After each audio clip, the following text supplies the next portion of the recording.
Thank you. How should I phrase this?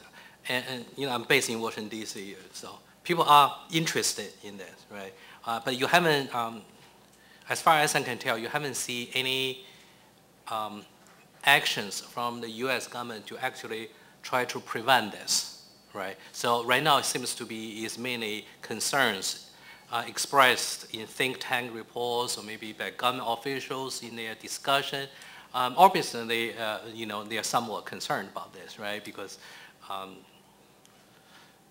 don't know whether, but some people in the United States still consider Latin America is backyard, right?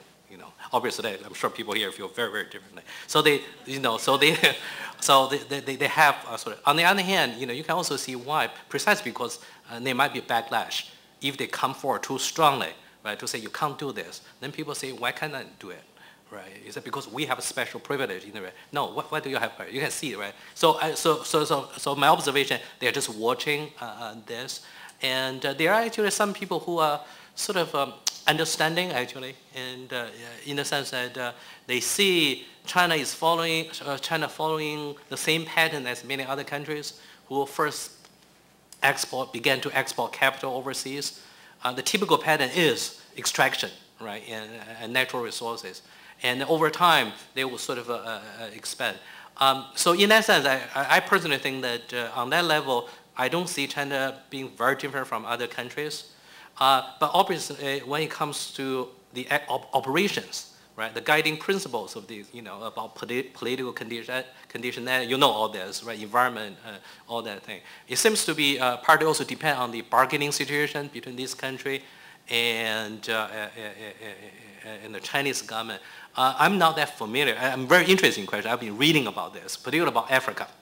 And I've heard so many different stories. I don't know what is true, right? Some argue that, well, actually, they give the local governments a better term, right? And they take lower royalty percentage than Western firms. That's why they are competing. The other thing, they are just feeding money to corrupt public. I'm sure you have heard all this. So I do not know, but to answer your question, right now, there are concerns, but they are not doing anything. I don't think it has reached a level where the U.S. government feels that they should do something, right? And besides what I've described, I think they do consider a stable relationship with China is very important. When President Obama first came into White House, his team made it very clear they were going to set the relationship on the right tone from start, right? So this is actually different from previous administration. Previous administration, the relationship would start tense, then would improve. And this time it started on a high note, but now we see tensions, right? But not over the energy issue. Talvez mais uma última, rapidíssima pergunta, curta, que nós temos que encerrar. Vou tentar ser breve. Meu nome é Dani Nedal, trabalho no Conselho Empresarial Brasil-China. Eu queria fazer um comentário, parcialmente uma pergunta em relação ao que o Ricardo falou, que no agrupamento dos BRICS, Brasil e China estão em opostos, em polos opostos. E talvez justamente por isso, por serem os países que mais têm assuntos a discordar, são países que mais têm a conversar, porque também são países que mais têm a ganhar com o diálogo. O Brasil depende muito da China para o seu desenvolvimento econômico e vice-versa. E justamente por isso, por serem países que têm que negociar alguns pontos de divergência que não podem ser ignorados, tem que se multiplicar canais de negociação e de comunicação, fortalecer instâncias de comunicação bilateral, como a COSBAN ou o próprio mecanismo de diálogo dos BRICS. E tem que se fortalecer outros atores nesse diálogo que não só o governamental, empresas, sociedade civil, e fortalecer a opinião pública, gerando conteúdo e análise. Então, não só instar os outros BRICS que estudem mais o Brasil, mas também começar a reconhecer que no Brasil se falta massa cinzenta sobre China. Então, incentivar mais debates como esse e criar centros de estudo sobre China, coisas que não existem no Brasil e que não se vê criação. Começar a produzir mais sobre China, sobre Índia, sobre Rússia. A gente parou de estudar Rússia nos sovietólogos. Não existe produção recente sobre Rússia. Índia, a mesma coisa. Algumas deficiências que o Brasil tem em lidar com esses países não é só no âmbito político, é no âmbito da sociedade, onde não se gera conhecimento atualizado.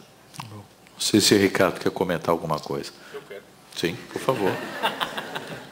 Com nuance agora ou que eu sem tenho um aliado nuance? aqui na plateia. Com nuance ou sem nuance?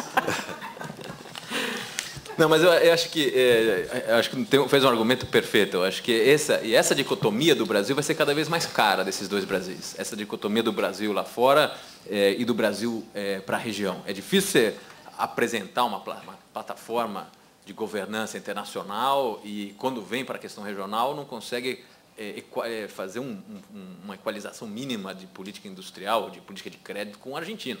Quer dizer, então tem um problema que eu acho importante. Renato, o último argumento que me surgiu aqui, porque você é especialista, então, o Brasil foi membro do GATT desde a fundação, mas ele era, até 88, o país mais fechado do mundo, talvez com exceção da China. Esse tipo de comportamento que eu estou querendo me referir. Não tem, ele era até ativo no GATT. Agora, de que maneira que isso impactou no Brasil? Porque quando o Brasil, por N razões, eu acho que tomou a decisão de fazer uma reforma econômica. E aí, o acordo do GATT ele foi sendo adequado a essa tomada de decisão. Mas ele não inverteu essa equação. É nesse sentido que eu acho que a gente precisa repensar. Eu estou pensando nesse caso concreto, num debate que surgiu agora, inclusive no governo brasileiro.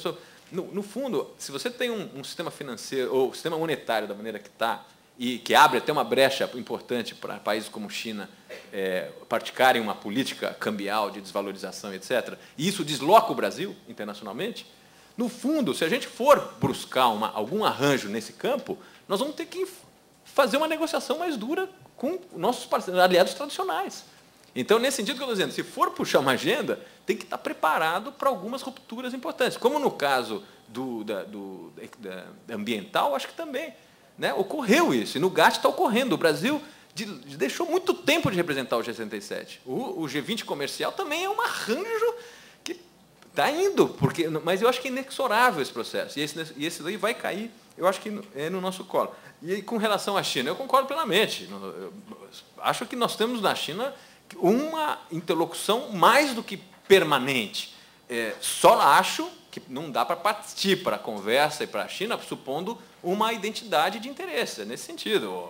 Imagina, acho que exatamente o contrário, com Índia, China e outros países. Só não espera facilidade, porque nós temos talvez um leque de interesses um pouco diferenciado. Muito obrigado. Bom, eu, como coordenador, eu vou me segurar, mas peço a Denise que ela organize um evento no SEBRE, chame o Ricardo, eu pago a passagem dele, certo?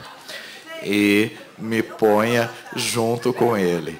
Marca para começar às 14h, sem hora para terminar. Bom, eu pago a passagem do Renato. Eu quero agradecer ao meu querido Ricardo Senes a contribuição, ao professor Min Wang, sua excelente contribuição. Quero agradecer a todos e eu gostaria de chamar aqui para a mesa, para encerrarmos, o senhor Michael Ellis, que é o representante do DFID aqui, e a senhora Denise Gregory, que é a presidente de coração e a diretora executiva do SEBRE.